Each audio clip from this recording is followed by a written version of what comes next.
I'd like to talk a little bit about why the entertainment industry is important to humanity.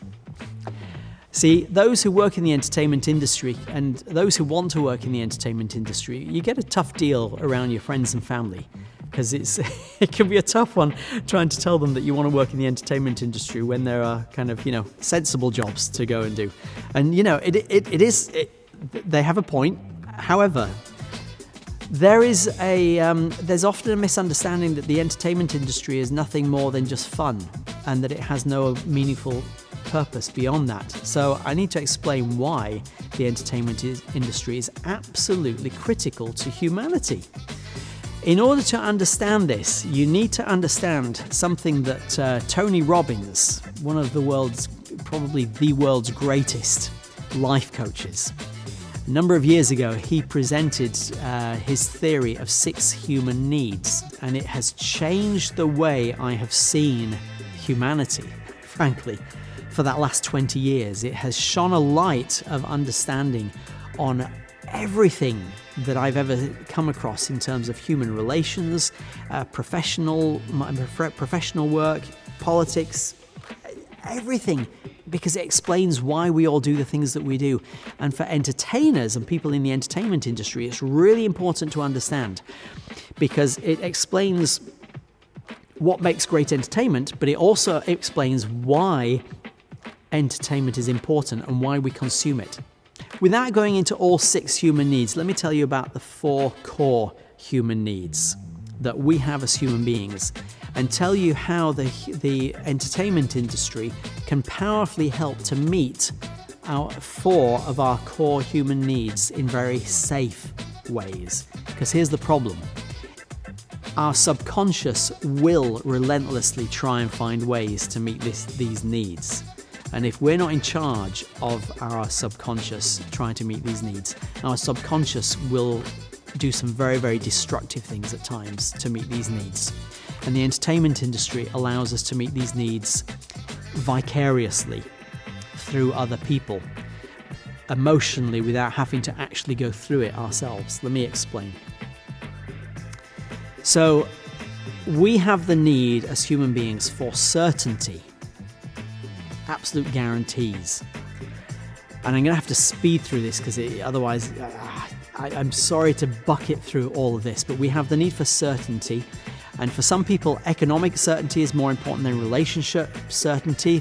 For other people, physical certainty is more important than health certainty. For some people, health certainty is more important than job certainty. For at different times in our lives, different kinds of certainty is more important than others. But all of us need some form of certainty in our lives, whether it's physical or emotional or economic or career, or we need something. And if we don't have any certainty, like in the middle of an earthquake, then we can't function, we freak out. So we've got to have some certainty. The problem is, if our lives were absolutely cast iron guaranteed, certain from top to bottom, left to right, front to back, inside out, we'd be bored out of our minds. Absolutely bored out of our minds. So paradoxically, the second human need is the need for uncertainty or surprise or variety. So we need a balance in our lives of certainty and uncertainty or surprise or variety. We also need in our lives, and by the way, let's take a movie, for example. Just a movie is a great way of doing this. When you go to see a movie, how do we meet our need for certainty and uncertainty? Well, in a well-written script, in a well-crafted movie, we have the certainty of knowing for sure that he is going to get the girl, he is going to save the world, and he is going to live to conquer the villain in the end, okay? We know that with certainty, because that's why we bought the ticket. And if it doesn't work out that way, we're flipping well ticked off. And that's why movies that don't end that way don't typically do well, because we don't pay for gritty reality. We can get that every day when we wake up. No, we want the dream. We want the certainty. We want the guarantee of knowing that we're going to have a happy ending. That's why we bought the ticket.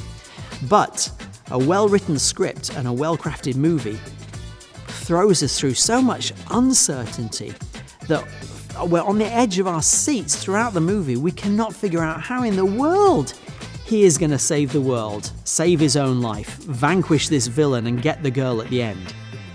So when he finally does it, we're like, my goodness, that was a woo!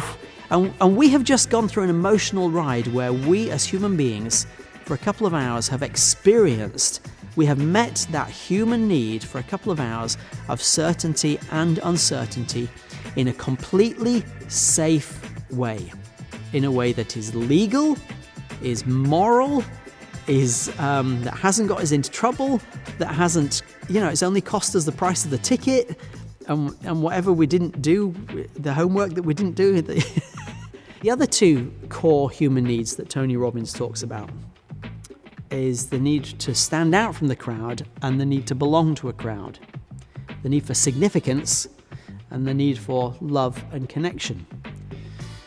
Now, significance, in the entertainment industry, again, you think of a great movie story.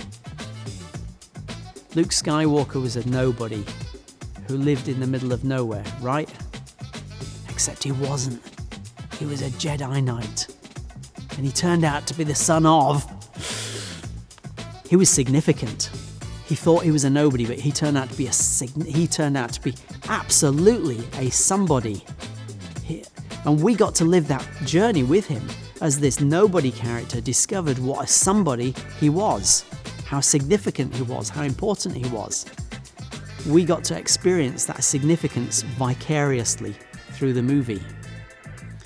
So you got that standing out from the crowd, but also belonging to a crowd, love and connection, that sense of community that you get when you're sharing the experience. When you go to a movie, why do we go to the movies with friends and family and loved ones? Why don't we go on our own? Well, we do, but it's a sad, lonely experience. I hate it. I hate going to the movies on my own. Why?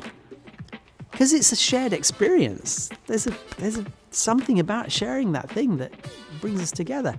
Why do we go to concerts with friends? Why don't we just go on our own? Why do we go to concerts at all? Why don't we just stand in a big room on our own and just turn up the volume? What is it about being in a think of sports games. Why go to a sports game with everybody else? Love and connection, being part of a crowd. So 4 core human needs. The entertainment industry allows us as human beings to meet these human needs in safe ways that are legal, that are moral, that won't ruin our lives in most cases.